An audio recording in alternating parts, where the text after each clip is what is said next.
As alternativas abaixo referem-se ao trabalho e às características do recenseador, exceto a alternativa. Bom, aí abaixo nós temos as alternativas e quer saber quais que são a função do recenseador, né? E qual que não é, né, a função do recenseador. Então a nossa resposta aqui vai ser aqui não será a função do recenseador. Nós temos aqui um exceto a alternativa. Então vamos lá, vamos entender melhor. A alternativa A fala, está em contato direto com o público. Ele representa o IBGE para a sociedade. Bom, essa é verdadeira, então ela não é nossa resposta, tá? Uma das funções, né, do recenseador é exatamente essa. Ele vai estar em contato direto com o público e sim, você vai carregar o boné, você vai carregar o colete, né? Você vai buscar informações para o IBGE e você tem que trabalhar de acordo, né, com os parâmetros estabelecidos pelo IBGE para o IBGE, né? Ou seja, você representa sim o IBGE para a sociedade. O recenseador, no caso, estou falando você como você fosse o recenseador.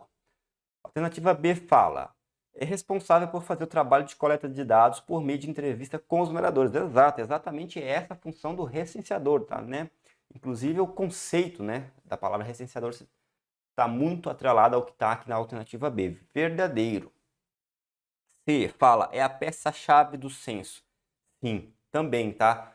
Verdadeiro. Por quê? O recenseador é aquele que está em contato direto com a população brasileira. É ele que vai entrevistar, né, cada indivíduo da sociedade e vai receber as informações que são essenciais para que o censo tenha sucesso, né, para que essas informações possam ser trabalhadas estatisticamente e gerem informações, dados e conhecimento para os investimentos públicos. Então, sim, é peça-chave, é quem traz a informação, beleza? A alternativa D fala, é o elo entre aqueles que coletam as informações e aqueles que gerenciam o posto de coleta. Bom, se ele é o elo entre aqueles que coletam informações e aqueles que gerenciam o posto, isso pode ser falsa, tá? Primeiro que essa não é atribuição dele. Ao ler ali a apostila, você vai ver que essa atividade é responsabilidade do agente censitário supervisor, beleza? Não é do recenseador. E outra coisa, aqueles que coletam informações, esses são o recenseador, tá? Isso aqui é a atividade do recenseador. Já os que gerenciam o posto de coleta é o agente censitário municipal, beleza?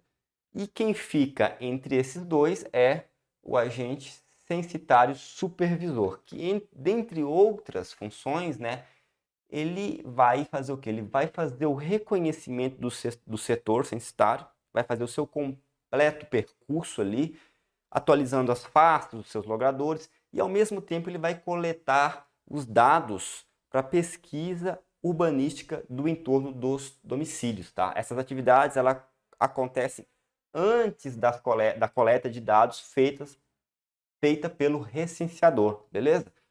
Enquanto o recenseador faz a pesquisa, o agente censitário supervisor ele vai fazer o quê? Ele vai supervisionar a operação censitária com atenção a questões técnicas e de informática, né? Fazendo ali tarefas administrativas, como a renovação de contratos, a avaliação dos recenseadores, e ele está subordinado ao agente censitário municipal. Então, a função dele é ser o elo, né, entre os que coletam as informações dos recenseadores e os que gerenciam o posto de coleta, que é responsabilidade do agente censitário municipal. Como a nossa alternativa pede, exceto, né, a característica que não é função do recenseador, essa é a nossa resposta, beleza? Então, nossa resposta correta é a alternativa D. A alternativa E fala, seu trabalho consiste em obter as informações junto aos moradores de uma determinada área, nos locais onde eles residem. Ora, com o que a gente já falou sobre isso aqui nessa alternativa, a gente já consegue, nessa questão, né, a gente já consegue entender que sim, essa é uma função do recenseador. Então ela é verdadeira também, portanto não é a nossa resposta, beleza? Então só confirmando, nossa resposta é a alternativa D. O elo entre aqueles que coletam informações, recenseador, e aqueles que gerenciam o posto de coleta, o agente censitário municipal, é feito pelo agente censitário supervisor. Portanto, não é função do recenseador. Então, vamos para a próxima. Sempre que necessário, o recenseador deverá comparecer ao posto de coleta para que o supervisor possa avaliar o seu trabalho e corrigir possíveis falhas. Nos casos em que o supervisor indicar a necessidade de corrigir algum dado coletado, o que deve ser feito? A alternativa A fala o seguinte: o supervisor irá a campo sozinho para corrigir a falha do recenseador. Não, tá? Isso aqui é falso. O supervisor não vai fazer isso para você não, tá? Você, no caso, recenseador, tá? A alternativa B fala: o supervisor deverá convidar o recenseador para juntos irem ao campo corrigir a falha. Falso também. Alternativa C fala: o supervisor comunicará a falha ao agente censitário municipal e este irá ao campo corrigir a falha. Falso também. Alternativa D fala: o supervisor deverá apenas comunicar a falha ao agente censitário municipal, não sendo necessário retornar ao campo. Falso. E por último, a alternativa é: o recenseador deverá retornar ao campo corrigir a falha. Verdadeiro. A alternativa correta é a alternativa E. Então, sempre que for necessário, sempre que ali o supervisor conseguir encontrar alguma falha, alguma possível falha, algum erro ali no trabalho do recenseador, o recenseador vai fazer o quê? Ele vai voltar no campo e vai corrigir a falha. Isso é uma responsabilidade, isso é uma atribuição dele. Beleza? Então não tem erro. Encontrou uma falha, o supervisor encontrou a falha, o recenseador volta no campo e corrige a mesma. Beleza? Então, resposta correta, alternativa E. O dispositivo móvel de coleta, DMC, é o equipamento para registro e armazenamento das informações coletadas em campo. Nesse dispositivo é possível acessar: 1 fala mapa do setor censitário digital, 2 fala mapa do recenseador, 3 fala o mapa de entrevista, 4 fala o mapa do setor censitário, papel, 5 fala questionário básico e amostra, 6 fala lista de endereço e 7 fala crachá do recenseador. Estão corretos os itens. Aí nós temos as alternativas falando quais que são os itens que estão ali presentes no dispositivo móvel de coleta. Bom, o dispositivo móvel de coleta vai levar o quê? Ele leva um mapa do setor censitário digital, logicamente, ele é um aparelho digital, né? Ele leva a lista de endereços prévia, lembrando que você é responsável pela atualização da lista sendo recenseador, né? Ou seja, se você encontrou um endereço novo, cabe você inserir esse endereço ali na lista. Se você não encontrou um endereço previamente listado, você deve excluí-lo da lista. Vai levar os questionários, tanto básico quanto amostra, e também vai levar um manual do recenseador e de entrevistas, né? Então, analisando as nossas alternativas aqui, veja só. O primeiro fala mapa do setor censitário digital. Ok, verdadeiro, leva. Manual do recenseador. Ok, também, verdadeiro. Manual de entrevista também. A 4 fala mapa do setor censitário papel. Oh, lógico que não, falso, né? Tem um mapa do setor censitário digital. Como vai ser em papel num aplicativo, né? Dentro de um dispositivo digital? Falso, né? Alternativa 5 fala questionário, verdadeiro, é o que você vai utilizar para fazer a entrevista, tanto básico quanto amostra. 6 fala lista de endereço, ok, está correto também. E a 7 fala crachá do recenseador, falso. O crachá você vai receber e vai andar com ele pendurado ali no seu colete, né, na sua camiseta, beleza? Então nós temos como corretas, né, ou seja, o que é possível acessar no dispositivo móvel de coleta: 1, 2, 3, 5 e 6. Só esses. 4 e 7 não estão disponíveis, beleza? Então estão corretos os itens alternativa D. 1, 2, 3, 5 e 6 apenas, ok? Então, resposta correta, alternativa D. Próxima questão.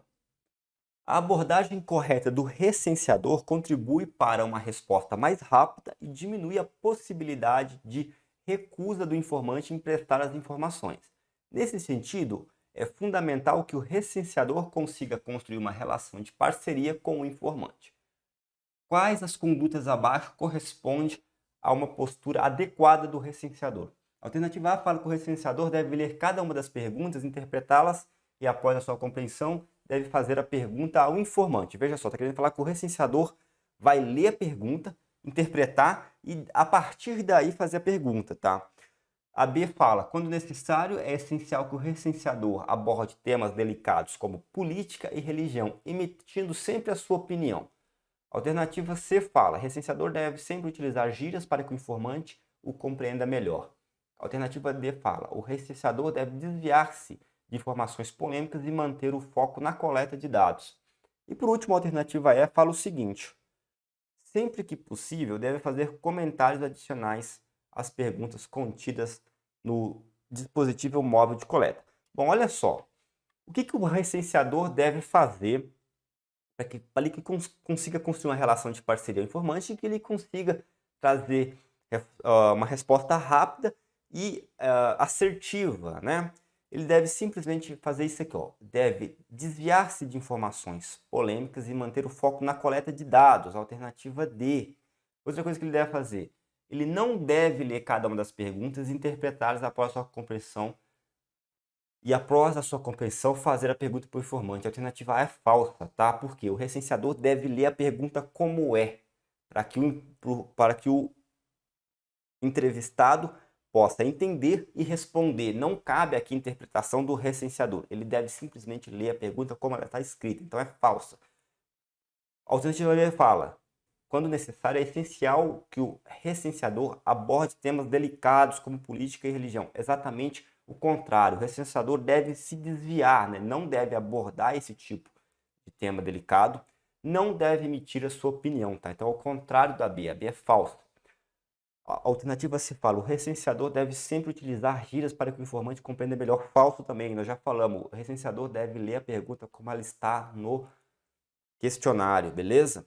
E a alternativa é, sempre que possível, deve fazer comentários adicionais às perguntas contidas no dispositivo móvel de coleta. Falso também, não deve fazer comentário nenhum. Como nós já falamos diversas vezes durante a correção desta questão, o recenseador deve fazer a pergunta sem utilização de gírias, sem interpretação dele, sem comentários adicionais. Deve simplesmente fazer a pergunta como está no questionário e não abordar assuntos polêmicos. E quando esse assunto polêmico for levantado, ele deve dar uma evasiva, ele deve se desviar desse tipo de informação polêmica e, obviamente, não opinar, beleza? Então, contudo, nossa resposta correta aqui é a alternativa D. O recenseador deve desviar-se de informações polêmicas e manter o foco na coleta de dados. Não será considerada moradora no domicílio de origem, mas sim no local onde se encontrava, ainda que a ausência seja inferior a 12 meses, a pessoa que, alternativa A, tenha sido condenada com uma sentença definitiva declarada. B, esteja com internação temporária em hospital ou estabelecimento similar.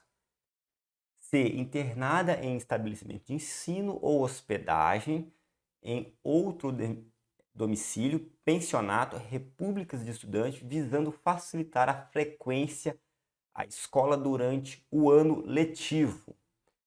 D, embarcada a serviço militares, né, ou petroleiros. E por último, é afastado da sua comunidade tradicional por motivo de caça, pesca, extração vegetal, trabalho na roça, participação em festas ou rituais. Bom, a questão aqui quer saber que não será considerada, veja só, não será considerada moradora do domicílio de origem, mas sim no local que se encontrava, no local que se encontrava aqui na data-chave, né, para o censo, ainda que a ausência seja inferior a 12 meses. A pessoa que, alternativa A, tenha sido condenada com sentença definitiva declarada. Essa, por ter sido condenado com uma sentença definitiva declarada, ela já não é mais considerada, lógico, na data ali base do questionário, né? Não é considerada mais uma moradora do domicílio de origem. Ela foi condenada e a sentença definitiva declarada, ela é moradora da onde ela vai cumprir a pena dela. Se a sentença não fosse definitiva, ela seria moradora do domicílio de origem. E todos esses aqui, ó, pessoa com internação temporária em hospital ou estabelecimento similar, internada em estabelecimento de ensino ou hospedagem em outro domicílio, pensionato, república estudante, visando facilitar a frequência à escola durante o ano, embarcado no serviço, seja militares ou petroleiros, e afastado da sua comunidade tradicional por motivo caça, pesca, extração vegetal, trabalho na roça ou participação em festas rituais. Todos esses aqui, eles são considerados moradores do domicílio de origem, desde que seja uma ausência inferior a 12 meses. E, como eu disse, também seria a alternativa A caso a sentença não fosse definitiva declarada. Sendo a sentença definitiva declarada, ela é moradora lá de onde ela vai cumprir a pena dela. E os de baixo, também, se tivesse a mais de 12 meses, seria cada um deles considerado morador do seu respectivo domicílio ali, né? Seja os que estão embarcados, os que estão afastados, ou os que estão internados, ou algo do tipo, beleza?